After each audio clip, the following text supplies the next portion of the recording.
Hello बच्चों, तो कैसे हो आप सब लोग? सब बढ़िया होंगे आशा करता हूँ एकदम। और वेलकम टू माय प्यारा सा चैनल जिसका नाम है नीट फ्लिक्स एकेडमी। तो आज का जो हमारा लेक्चर है वो है स्ट्रक्चर ऑफ स्टेमन। कैसा होता है स्ट्रक्चर ऑफ स्टेमन, आइए देखते हैं और बहुत ही अच्छे तरीके से इसको समझने की कोशिश करते हैं। चलिए दोस्त, चलिए हेडिंग मार रहा हूं यहां पे मैं, structure of स्टेमन, lecture number 2, chapter का नाम sexual reproduction in flowering plants. Class भी बता दूं, क्लास 12th। चलिए स्ट्रक्चर ऑफ स्टेमन। देखो यार, मैंने आपको स्ट्रक्चर ऑफ स्टेमन बताया था। मैंने आपको एक बार ना अभी एंड्रोशियम का स्ट्रक्चर दिखाया था जिसकी बेसिक यूनिट को हम लोग स्टेमन कहते हैं। और स्टेमन है क्या? स्टेमन हमारा एक फ्लावर का है ना, वाह क्या अंग्रेजी बोली, एक फ्लावर का मेल रिप्रोडक्टिव पार्ट है। क्या है? Male reproductive part. तो अगर मैं बताऊं एक स्टेमन कैसा दिखता है आपको, स्टेमन देखो दोस्त ऐसा कुछ दिखता है। ऊपर की तरफ ऐसे उसके दो लोब होते हैं, ऊपर की तरफ ऐसे इसके दो लोब होते हैं, और एक होता है ऐसे करके बड़ी सी डंडी। एक क्या होती है? ऐसे बड़ी सी एक डंडी होती है, ठीक है। ऐसा होता है कुछ हमारा स्टेमन, ठीक है। और ये स्टेमन है क्या, मैं आपको बता चुका हूं, बेसिक यूनिट ऑफ एंड्रोशियम। इसके अलावा मेल रिप्रोडक्टिव पार्ट, इसके अलावा एसेसरी वर्ल्स नहीं है। ये फ्लावर के 4 वर्ल्स कराए थे मैंने आप लोगों को, पिछले लेक्चर में जाके देख लेना। जो मेन वर्ल्स है, जो मेन में आता है, उनमें से एक ये भाई साहब है, ठीक है। ये जो ऊपर जो फूला फूला स्ट्रक्चर है, ये जो ऊपर का जो पूरा फूला स्ट्रक्चर है, इसे बोलते हैं हम लोग क्या? एंथर। क्या है दोस्त? एंथर। इस फूले फूले स्ट्रक्चर को हम लोग बोलते हैं एंथर बोलते हैं, ठीक है। और ये जो डंडी है, ये जो डंडी है बड़ी सी, ये आपको कहां दिखती है? इसका नाम क्या है बच्चों? इसका नाम है फिलामेंट। इसका क्या नाम है? फिलामेंट। एंथर और फिलामेंट। कुछ लोग इस फिलामेंट को कभी कभी स्टॉक भी कह देते हैं, बट हम लोग क्या कहेंगे इसको? फिलामेंट। मेनली आपको क्या याद रखना है? फिलामेंट, ठीक है। एंथर और फिलामेंट को मिलाकर दोस्त हम लोग कहते हैं कि ये क्या है? एक स्टेमन है। ये क्या है? एक स्टेमन है। क्या इतनी सी बात क्लियर में आई? क्या इतनी सी बात समझ में आई दोस्त? अरे बोलो हाँ या ना, अरे बोल दो यार। चलो बहुत बढ़िया। ये है एंथर और ये है फिलामेंट।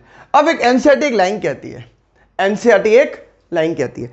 सर क्या कहती है एनसीईआरटी? तो बहुत कुछ बोलती है, एक लाइन क्या कहती है? एक लाइन बड़ी इंपॉर्टेंट है, सुनो। एक लाइन बड़ी इंपॉर्टेंट है, सुनो, सुनना। देखो दो तरीके के ना एंड होते हैं, दो तरीके के एंड होते हैं दोस्त। एक होता है प्रॉक्सिमल एंड, एक होता है प्रॉक्सिमल एंड, और एक होता है डिस्टल एंड। एक क्या होता है दोस्त? Distal end. सीधा सा बात है, एक होता है प्रॉक्सिमल एंड और एक होता है डिस्टल एंड। नाम से समझो, डिस्टल, डिस्टल डिस्टेंस, दूर।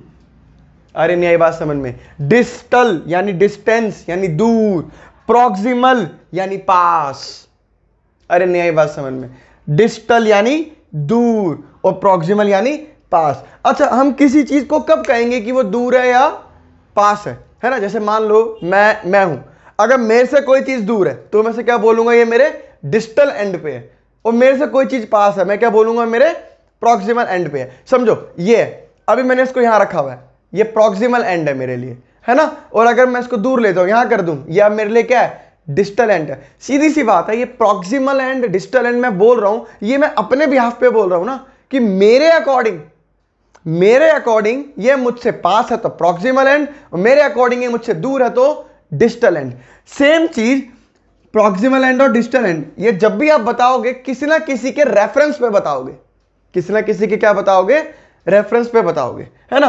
तो एनसीईआर मैं ये क्यों समझा रहा हूं? मैं इसलिए समझा रहा हूं क्योंकि अभी बड़ा तगड़ा कंसेप्ट आने वाला है दोस्त, बहुत तगड़ा कंसेप्ट आने वाला है। सुनना, इधर सुनो, इधर बना रहा हूं मैं आपके लिए। देखिए दोस्त, देखिए मैंने आपको बनवाया था, ये आपका ऐसे करके प्यारा सा फ्लावर है ना, ये फ्लावर की डंडी जिसे हम पेडिसल बोलते थे, ठीक है।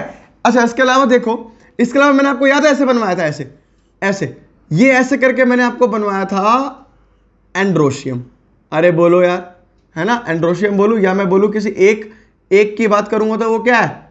वो है स्टेमन। बहुत बढ़िया, बहुत बढ़िया, ठीक है। याद है मैंने ऐसा कुछ बनवाया था, है ना।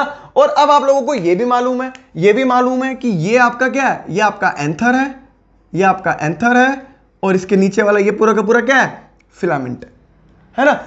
मैं कहूं फिलामेंट के मेरे को दो एंड दिख रहे हैं, एक जहां पे क्या है, अच्छा एक काम करो ऐसे रहने, ये थोड़ा बल्जिंग पार्ट है ना। अरे पिछला लेक्चर देख के आना थोड़ा सा, ये थोड़ा बल्जिंग पार्ट है। बल्जिंग पार्ट को हम लोग क्या बोलते थे, थैलेमस बोलते थे। सारे के सारे स्ट्रक्चर थैलेमस पे क्या करते हैं, रेस्ट करते हैं। अरे यार मैंने पिछले लेक्चर में बता रखा, जाके देखना, ठीक है। चलो सुनो, ये एंथर है और ये बड़ी सी क्या है इसकी, फिलामेंट है। तो मैं कहूं देखो ये फ्लावर है, ये फ्लावर है और ये फिलामेंट है।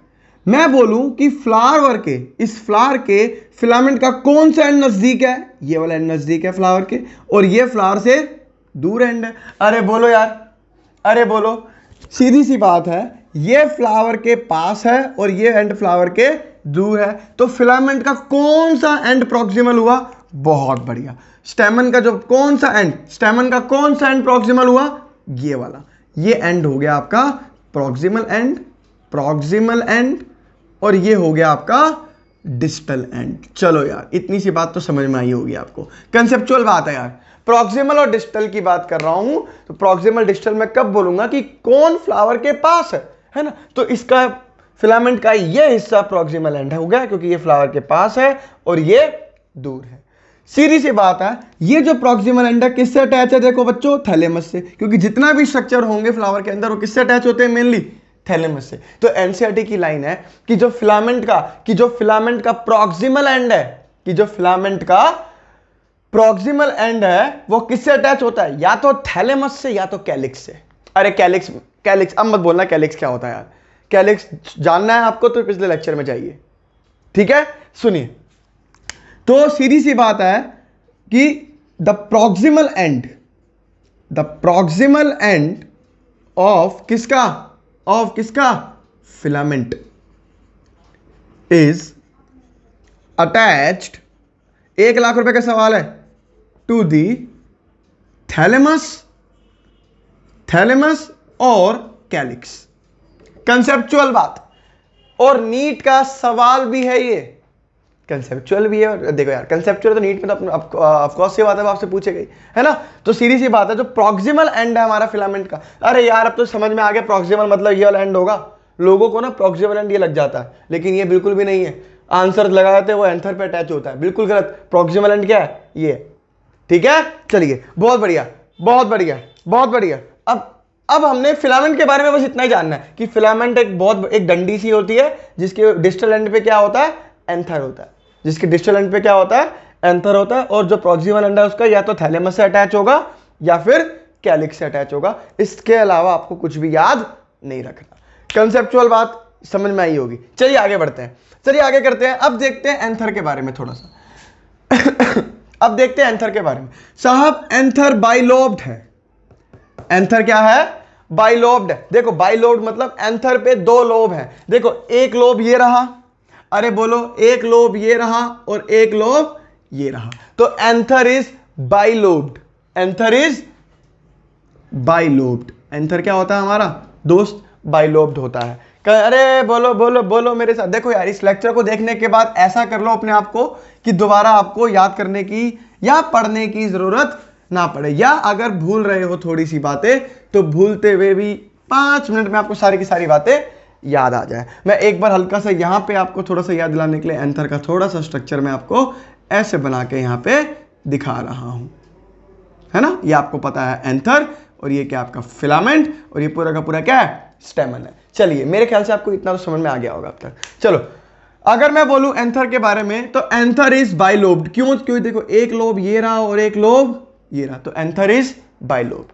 अगर अब इसमें एंथर को, अगर मैं अब इस एंथर को ऐसे खचाक करके काट दूं, कैसे काट दूं, ऐसे खचाक करके, यानी ट्रांसफर सेक्शन। अरे लॉन्गिट्यूडनल नहीं, लॉन्गिट्यूडनल इज दिस इज क्या, दिस इज ट्रांसफर्स। अगर मैं इसको ट्रांसफर्स करके काट दूं, कहने का मतलब अगर मैं इसका एक ट्रांसफर सेक्शन देखूं, टीएस, है ना। और ट्रांसफर सेक्शन कैसे देखो, देखो ये एंथर है, ये 2 लोब है, ठीक है। मैंने इसको काट दिया खचा करके, ठीक है। और अब मैं इसको ऊपर से देखने जा रहा हूं।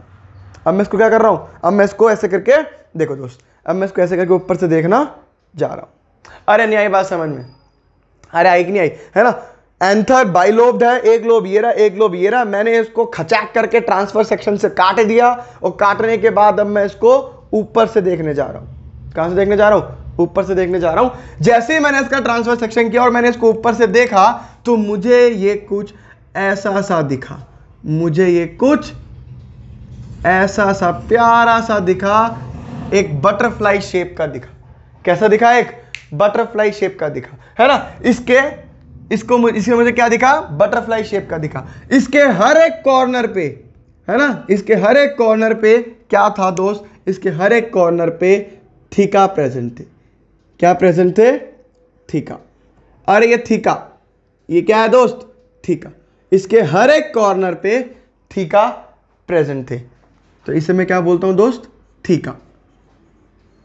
ठीक है, समझो मेरी बात। देखो यार, मैं बोलूं ये एक लोब हो गया पूरा का पूरा और एक ये लोब। अगर मैं इसको बीच में से, ये लो, मैं इसके बीच में से एक लाइन खींच रहा हूं ताकि आपको समझ में आए थोड़ी बात है।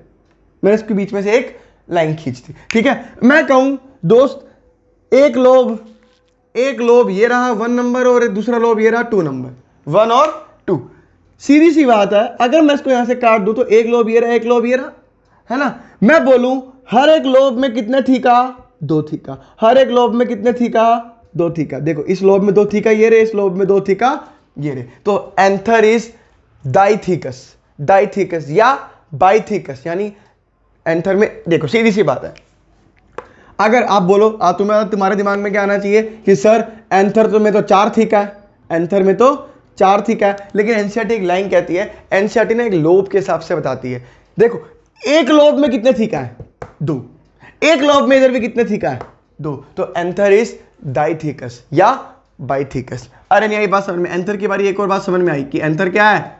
डाइथीकस या बाइथीकस। अरे नहीं आई बात समझ में? डाइथीकस या फिर बाइथीकस। अरे नहीं आई बात समझ में? कहने का मतलब मैं यहां लिखता हूं कि each lobe contains 2 theca. Each lobe contains 2 theca, that's why it is called as dithecous या बाइथीकस। अरे नहीं आई मेरी बात समझ में? अरे बोलो दोस्त नहीं आई तो? अरे बोलो नहीं आई तो यार?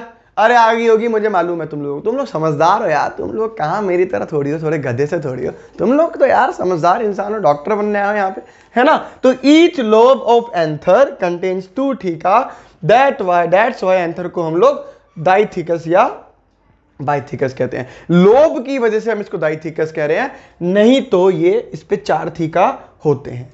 ठीक है, सवाल सुनना उस टाइम पे सवाल क्या पूछा जा रहा है। अगर सवाल पूछे anther contains how many theca, तो आंसर क्या जाएगा भैया? 4। अगर सवाल पूछे कि each lobe of anther contains how many theca, तो आंसर क्या जाएगा? आपको दिख रहा है 2 जाएगा। सिंपल सा कंसेप्ट है, बहुत बढ़िया। चलिए अगर मैं बोलूं इधर सुनना, इधर मैं बोलूं एंथर की, देखो 1 साइड, 2 साइड, 3 साइड और 4 साइड। एंथर की कुल मिला के 4 साइड है। एंथर की कुल मिला के कितनी साइड्स है? 4 साइड्स है। इसलिए एंथर को हम लोग टेट्रागोनल भी कह देते हैं। Tetragonal in shape. टेट्रा मतलब 4। तो एंथर के बारे में आपको 3 चीजें बड़ी अच्छी पता लगी। क्या? कि एंथर पहली बात तो बाइलोब्ड होता है। दूसरी बात एंथर के बारे में पता लगी आपको कि वो डाइथीकस है या फिर बाइथीकस है। तीसरी बात जो आपको अच्छी पसंद आई, ये समझ में आई, वो क्या है कि ये इसकी शेप टेट्रागोनल होती है। क्या शेप होती है दोस्त? टेट्रागोनल होती है। तो एंथर की ये 3 बातें इतनी इंपॉर्टेंट है कि बार बार सवाल पूछते रहते हैं। ठीक है, चलिए अगर अब मैं छोटी छोटी बातें और बताऊं, सुनना। इस हर एक को हम क्या बोल रहे हैं? थीका बोल रहे हैं। इन्हीं थीका के अंदर आगे जाके स्पोर्स बनेंगे। क्या बनेंगे दोस्त? कैसे बनेंगे समझाऊंगा। इसी थीका में आगे जाके अंदर क्या बनेंगे? स्पोर्स बनेंगे। ठीक है, और यही स्पोर्स आगे जाके पोलन सैक बनेगा, पोलन ग्रेन्स बनेंगे। पोलन ग्रेन्स क्या होते हैं? मेल गैमेटोफाइट होते हैं। मेल गैमेट नहीं, मेल गैमेटोफाइट। सर इनमें क्या फर्क है? मेल गैमेट और मेल गैमेटोफाइट में बड़ा अच्छा फर्क है, मैं आपको समझाऊंगा जब पढ़ाऊंगा। ठीक है, सुनो, इसके अंदर क्या होते हैं? स्पोर्स होते हैं। इन थीका के अंदर क्या होते हैं? स्पोर्स होते हैं। जो स्पोर्स आगे जाके क्या बनेंगे? पोलन ग्रेन्स बनेंगे। तो एक बात बताओ, आपको ऐसा नहीं लग रहा कि ये एक ऐसा थैला है जिसके अंदर स्पोर्स है? अरे बोलो, ये एक ऐसा थैला है जिसके अंदर एक बहुत सारे स्पोर्स हैं। तो थैला जो स्पोर्स कंटेन करता है उसको हम क्या बोलते हैं? स्पोरेंजियम। क्या बोलते हैं दोस्त? स्पोरेंजियम भी बोलते हैं प्यार से। अरे इसी का नाम थीका, इसी का नाम स्पोरेंजियम। चलो और आगे समझते हैं थोड़ी सी बातें, ठीक है। थीका भी यही है और स्पोरेंजियम भी यही है। अच्छा, इसके अलावा ये स्पोर्स तो सर मेल गैमेट्स बनाएंगे ना? हाँ बिल्कुल मेल गैमेट्स बनाएंगे। तो बहुत ही मेल गैमेट्स तो बहुत छोटे छोटे होते हैं। हाँ बिल्कुल सही बात, बहुत छोटे छोटे होते हैं। तो ये स्पोर्स भी बहुत छोटे छोटे होंगे। हाँ बिल्कुल सही बात है, बिल्कुल छोटे छोटे होंगे। तो क्या सर मैं इसको माइक्रोस्पोरेंजियम नहीं बोल सकता क्या? बिल्कुल बोल सकते हो। अरे एक के तीन तीन नाम, एक और नाम आएगा, सुनना जरा। अरे इसी को थीका बोल रहा हूं, इसी को स्पोरेंजियम बोल रहा हूं और इसी को माइक्रोस्पोरेंजियम भी बोल रहा हूं। अरे न्याय बात समझ में? अरे इसी को थीका भी बोल रहा हूं, इसी को स्पोरेंजियम भी बोल रहा हूं और इसी को माइक्रोस्पोरेंजियम भी बोल रहा हूं, है ना सर? ये स्पोर्स आगे जाके, ये जो सेल्स है अंदर, जो इसके अंदर स्पोर्स के जो सेल्स हैं वो आगे जाके क्या बनाएंगे साहब? पोलन ग्रेन बनाएंगे, है ना? तो सर इसी को मैं पोलन ग्रेन का थैला नहीं बोल सकता क्या? अरे बोलो यार, क्या इसी को मैं पोलन ग्रेन का थैला नहीं बोल सकता क्या? बिल्कुल बोल सकता हूं। तो क्या मैं इसको बोल सकता हूं कि ये पोलन सैक है? सैक मतलब एक थैला। अरे चाहे थीका बोलूं, चाहे स्पोरेंजियम बोलूं, चाहे माइक्रोस्पोरेंजियम बोलूं, चाहे पोलन सैक बोलूं, मतलब एक ही है।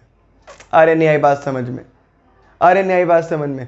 अरे यार इतना कंसेप्चुअली बता दिया मैंने आप लोगों को, शायद ही आपको कोई वीडियो मिले ऐसे जो आपको इतना कंसेप्चुअली बता दे, ठीक है? तो थोड़ा ध्यान दो, बायो मैं आपके टिप्स पे कर दूंगा और बिल्कुल इजी कर दूंगा, बिल्कुल इजी, ठीक है? चलिए बहुत बढ़िया यार, चलिए बहुत, पंखा नहीं चल रहा है यार, बहुत गर्मी हो रही है और मई जून का महीना, मई जून तो नहीं अप्रैल का महीना है ना?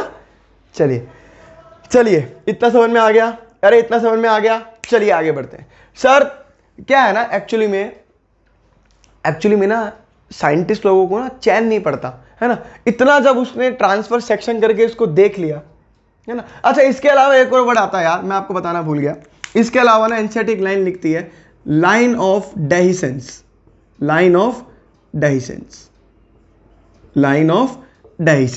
देखो बच्चों, डेहिसेंस क्या होता है? ये वो होती है क्या, दही होती है क्या? नहीं, लाइन ऑफ डेहिसेंस का मतलब होता है फटना।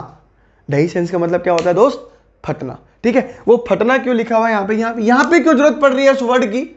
यहाँ पे इसलिए वर्ड पड़ रही है जरूरत की कि ये जो पोलन से आएगा, ये जो हिस्सा है ना, ये फूटेगा। जब ये फूटेगा और फूटने के बाद क्या होगा? पोलन ग्रेन्स बाहर निकलेंगे। ये फूटेगा और ये पोलन ग्रेन्स बाहर निकलेंगे। तो जहां पे स्टेमन है ना, स्टेमन, एनसीईआरटी खोलना, यहाँ पे तो मैं यार देखो मेरे पास ऐसा बोर्ड है, मैं आपको दिखा नहीं सकता यहाँ पे, है ना? तो जब आप डायग्राम जाके देखोगे ना एनसीईआरटी में डायग्राम जाके देखोगे तो ऐसे करके ना पूरा जोड़ नहीं रखा है पोलन, ये लोब को, एक लोब ये रहा, एक लोब ये रहा और बीच में जैसे फाड़ रखा है। वो फाड़ने का मतलब क्या है? वो फाड़ने का मतलब ये है कि डेहिसेंस दिखा रखी है कि पोलन सैक फट चुका है और उसमें से पोलन ग्रेन्स आपको दिखेंगे निकलते हुए। अरे नहीं आई बात समझ में? ठीक है, तो डेहिसेंस का मतलब क्या होता है? ब्रेक डाउन, या पोलन ग्रेन्स के, या पोलन सैक फट गया है और अब उसमें से पोलन ग्रेन्स बाहर आ रहे हैं। कंसेप्चुअल बात है, सारी बातें समझ में आ रही होंगी, बहुत बढ़िया। चलिए इसे छाप दिए, मैं मिटा रहा हूं। एनसीईआरटी जरूर पढ़नी है दोस्त इस चैप्टर की। एनसीईआरटी इज बाइबल, मैं आपको पहले भी बोल चुका हूं, बार बार बोलूंगा, आज भी बोलूंगा, कल भी बोलूंगा, 100 साल बाद भी बोलूंगा अगर जिंदा रहा तो, ठीक है? कि एनसीईआरटी इज बाइबल, एनसीईआरटी के अलावा कुछ नहीं पढ़ना, ठीक है? ये तो मैं आपको चलो समझा रहा हूं। चलिए मिटा रहा हूं दोस्त, चलिए इसको मिटा रहा हूं दोस्त। मिटाने से पहले सुनिए, साइंटिस्ट के दिमाग में आया, अब साइंटिस्ट को थीका का स्ट्रक्चर देखना था। थीका का स्ट्रक्चर बोलूं या मैं बोलूं इस माइक्रोस्पोरेंजियम का स्ट्रक्चर देखना था। अरे नहीं आई बात समझ में? इस साइंटिस्ट को अब इस माइक्रोस्पोरेंजियम का स्ट्रक्चर देखना था। मतलब अब मैं जो डायग्राम बनाऊंगा माइक्रोस्पोरेंजियम देखने के लिए बनाऊंगा, तो इतने हिस्से को मैं क्या करूंगा? जूम करूंगा। इतने से हिस्से को मैं क्या करूंगा दोस्त? जूम करूंगा, ताकि मुझे इस माइक्रोस्पोरेंजियम का स्ट्रक्चर दिख जाए। ताकि मुझे क्या दिख जाए? एक माइक्रोस्पोरेंजियम का स्ट्रक्चर दिख जाए। रेडी हो? चलो माइक्रोस्पोरेंजियम का स्ट्रक्चर देखने की यहां पे थोड़ी सी कोशिश करते हैं। मिटा दो दोस्त, चलिए मिटा रहा हूं उसको।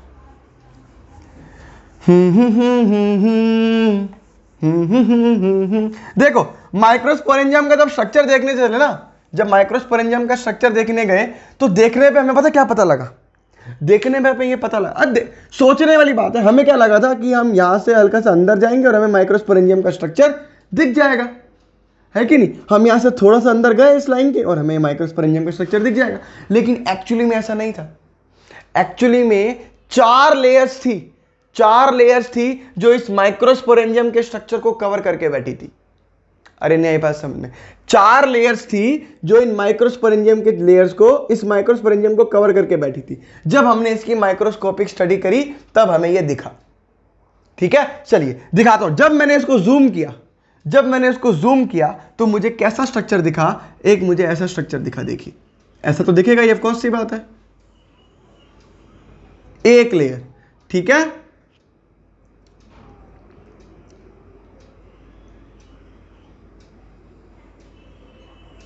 दूसरी लेयर, ठीक है,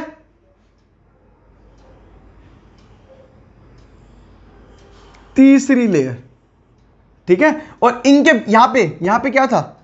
सर आप तो बोल रहे 4, बना रहा हूं बालक, बना रहा हूं, है ना। और इसके बीच में यहां पे कौन था? हमारा माइक्रोस्पोरेंजियम। यहां पे क्या है? हमारा माइक्रोस्पोरेंजियम। या इसका दूसरा नाम क्या है? प्यार से बोलूं तो ठीका बोलूंगा, या फिर पोलन सैक बोलूंगा, या फिर स्पोरेंजियम बोलूंगा। चलो बहुत बढ़िया। और एक लेयर थी इसके ऊपर ऐसे, एक लेयर थी इसके ऊपर ऐसे। तो कुल मिला के कितनी लेयर होगी दोस्त? अरे होगी कि नहीं होगी? 4 लेयर। ओ माय गॉड, ये तो सही में 4 लेयर हो गई, है ना। देखो ना, एक ये लेयर, एक ये रही, एक ये रही, 3, और चौथी इस माइक्रोस्पोरेंजियम के ऊपर कवर करके बैठी हुई थी। ठीक है, चलो अब आगे बढ़ते हैं। बाहर की लेयर है, तो प्यार से नाम क्या दे दिया? एपिडर्मिस। अरे बाहर की लेयर है, प्यार से नाम क्या दे दिया? एपिडर्मिस, है ना। इसके जस्ट अंदर आई, एक्चुअली में इसके जस्ट अंदर आई, तो दूसरी लेयर का नाम क्या दे दिया दोस्त? दूसरी लेयर का नाम दे दिया एंडोथीसियम। क्या दे दिया? एंडोथीसियम। क्या दे दिया? एंडोथीसियम। तो एक हो गई एपिडर्मिस। आपको नाम नहीं दिख रहे क्या? मैं यहां लिख देता हूं। देखिए पहली का नाम क्या हो गया? एपिडर्मिस। पहली का नाम क्या हो गया? अब दिख रहा है, एपिडर्मिस। दूसरी का नाम क्या हो गया? एंडोथीसियम। क्या हो गया ये? एंडोथीसियम, है ना। दोस्त थोड़ा सा मैं मिटा दूं क्या इसको? थोड़ा सा मिटा दूं क्या? आपको पता है ना, ये माइक्रोस्पोरेंजियम का स्ट्रक्चर दिखा रहा हूं बस। यहां पे मैं क्या दिखा रहा हूं आपको? माइक्रोस्पोरेंजियम का स्ट्रक्चर दिखा रहा हूं। तो मैं इसको मिटा देता हूं, इसको मिटा देता हूं। अब तो तुम लोग समझदार हो गए हो, अब तो तुम्हें पता लग रहा है। देखो साइंटिस्टों को पता नहीं था कितनी लेयर मिलेगी, उनको लगा हद मार के एक नहीं तो 2 मिल जाएगी, है ना। तो उन्होंने पहले का नाम दे दिया एपिडर्मिस, है ना, और दूसरे का नाम क्या दे दिया? एक एपी दे दी, एक एंडो दे दिया, है ना। अब उनको एक और लेयर मिल गई, उन्होंने बोला अब क्या करें भैया, एक और नाम क्या दे? तो उसने बोला बाहर की हो गई, अंदर की होगी, तो इसको बीच का नाम दे देते। तो इसका तीसरे का नाम क्या दे दिया दोस्त? इसका तीसरे का नाम दे दिया मिडल लेयर। क्या नाम दे दिया? Middle layer. अरे कंसेप्ट वाली बातें हैं, है ना। अरे कंसेप्ट वाली बातें हैं। साइंटिस्ट ने पहला नाम एपिडर्मिस दे दिया, मतलब बाहर की लेयर है। दूसरा नाम एंडोथीसियम दे दिया ताकि ये अंदर की लेयर है, उसको लगा आगे लेयर मिलेगी नहीं कोई। तीसरी एक और लेयर मिल गई, उसके तोते उड़ गए। क्या उड़ गए उसके? तोते उड़ गए। उसने कहा एक और लेयर का नाम आ गया, तो उसने बोला एक एपी दे दी, एक एंडो दे दिया, तो अगली का नाम क्या दे दो भैया? मिडल वाली नाम दे दो, मिडल लेयर दे दी, है ना। और जो लास्ट लेयर दी वो क्या दी? टैपेटम। टैपेटम, लास्ट लेयर का नाम क्या था दोस्त? टैपेटम था। क्या मेरी बात समझ में आ रही है? नहीं आ रही तो अभी बोल दो, कमेंट्स में बता देना, ठीक है? बता दोगे? चलो ये हो गया आपका टैपेटम। इसके अलावा एक और होता है, यहाँ पे कुछ टिश्यू प्रेजेंट होता है, ग्रुप ऑफ सेल प्रेजेंट होता है, जिसे हम क्या बोलते हैं? Connective tissue.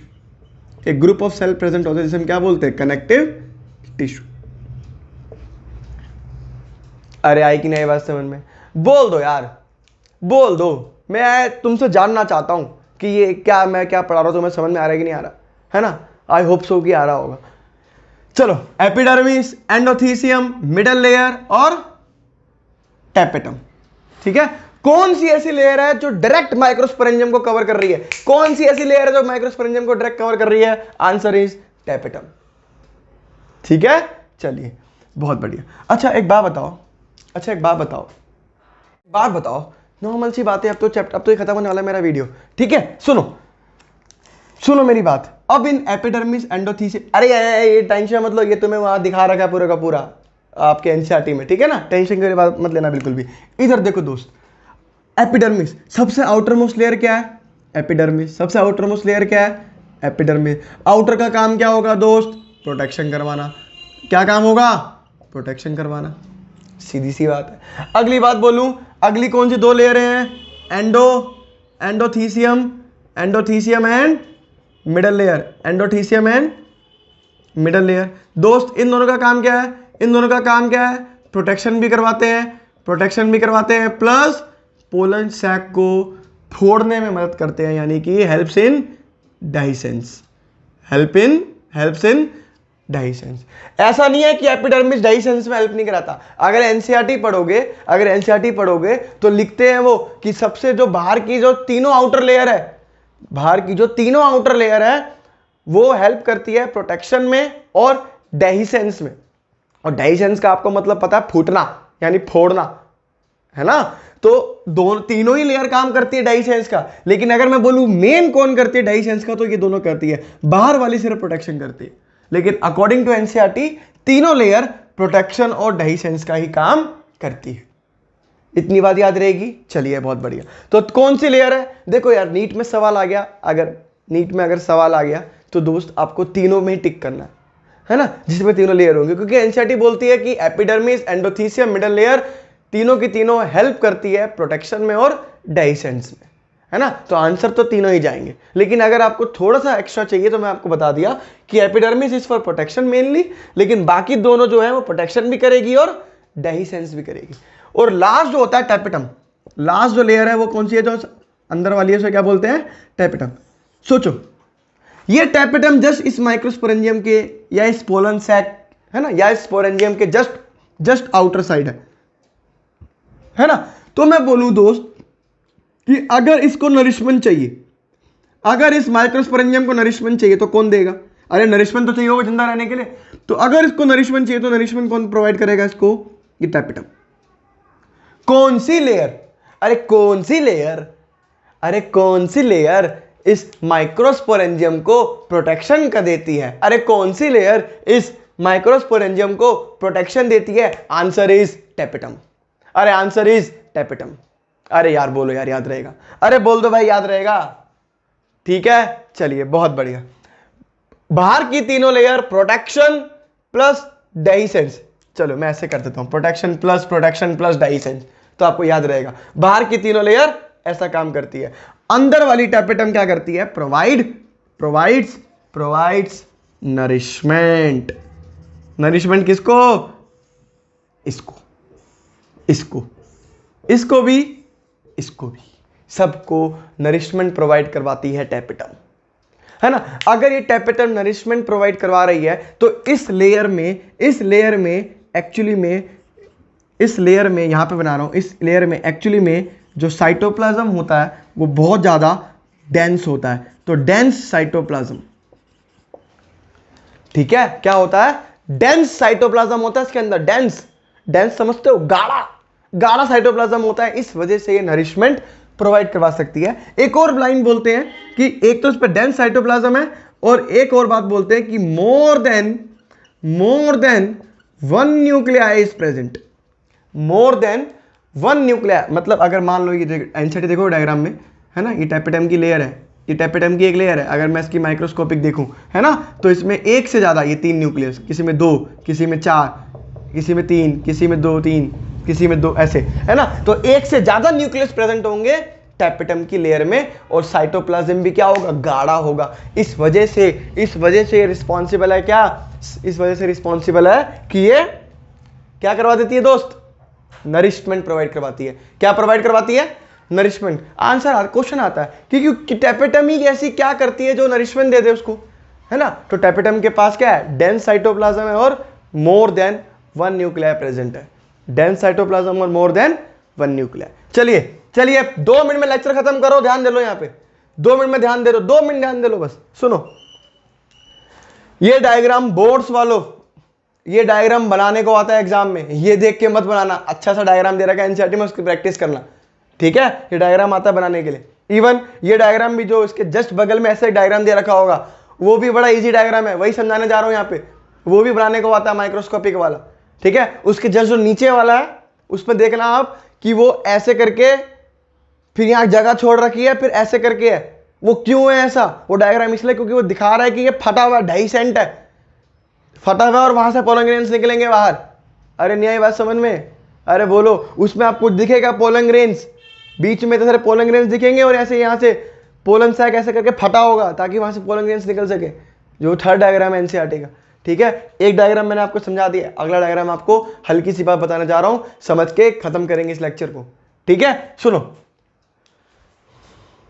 सुनो सुनो मितवा, अरे सुन लो मेरे मितवा, लेयर्स के काम तुमको याद हो गए, लेयर्स के नाम तुमको याद। लेयर्स के नाम क्या है? एपिडर्मिस, एंडोथीसियम, मिडल लेयर और टेपिटम। चलिए बहुत बढ़िया। इधर देखो, अगर मैं माइक्रोस्कोपिक इसका स्ट्रक्चर बनाऊं तो एनसीईआरटी कुछ प्यारा सा स्ट्रक्चर ऐसा बनाती है जो मैं आपको बना के दिखा रहा हूं। डिंग डिंग, है ना? ये पहली लेयर है, ये पहली लेयर है जिसे मैं क्या बोलता हूं? ये पहली लेयर है जिसे मैं क्या बोलता हूं? एपिडर्मिस, है ना? एपिडर्मिस, ये एपिडर्मिस हो गई।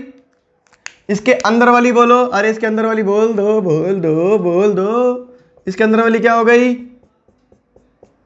एंडोथीसियम, है ना? फिर इसके अंदर वाली, इसके अंदर वाली, इसके अंदर वाली कौन सी हो गई? अरे बाल तुम लोग बोलते नहीं हो यार एक तो कुछ भी। ये क्या हो गई आपकी? Middle layer. ठीक है, और लास्ट में अंदर क्या हो गया यहाँ पे आपका? टेपिटम। लास्ट में अंदर लेयर और क्या होगी? टेपिटम होगी। तो सीधी सी बात है दोस्त, ये एपिडर्मिस, ये एपिडर्मिस, है ना? ये आपकी एंडोथीसियम, एंडोथीसियम, और ये आपकी मैंने आपको बनवा दी, ये क्या है? Middle layer. सर एक बात समझ नहीं आई, तुम्हें कुछ इस डायग्राम में देख के कुछ फर्क पता लग रहा है? मैंने कुछ तो किया है, मैंने कुछ तो किया। क्या किया तुम सोचो भाई? मैंने एपिडर्मिस की भी एक लेयर बनाई भाई, मैंने एंडोथीसियम की भी एक लेयर बनाई, लेकिन मैंने मिडल लेयर की 2 लेयर क्यों बनाई? कुछ तो फंडा होगा। हाँ, एपिडर्मिस की सिर्फ एक लेयर प्रेजेंट होती है, एंडोथीसियम की सिर्फ एक लेयर प्रेजेंट होती है, लेकिन मिडल लेयर की एक से ज्यादा लेयर प्रेजेंट होती है। More than 1 layer is present in middle layer, है ना? तो एक एपिडर्मिस की बना दी, एक एंडोथीसियम की बना दी, और एक नहीं 2 मैंने यहां पे आपको मिडल लेयर दिखाई है ना? तो सवाल आता है, ये कौन सी लेयर है जो एक से ज्यादा प्रेजेंट होती है in the structure of microsporangium? तो answer is middle layer. Answer is middle layer. Middle layer एक नहीं होती, एक से ज्यादा होती है। अब वो एक से ज्यादा 2 भी हो सकती है, 3 भी हो सकती है, 4 भी हो सकती है, 10 भी हो सकती है। ठीक है, लेकिन एपिडर्मिस और एंडोथीसियम जरूर एक एक रहेगी। अरे नहीं आई मेरी बात समझ में? अरे मेरे भाइयों, आ गई मेरे ख्याल से बात समझ। तो अगर आपको ये वीडियो पसंद आई हो तो लाइक करना दोस्त, शेयर करना और सब्सक्राइब करना। मिलते हैं आपको अपने अगले लेक्चर पे, तब तक के लिए ओके, बाय बाय।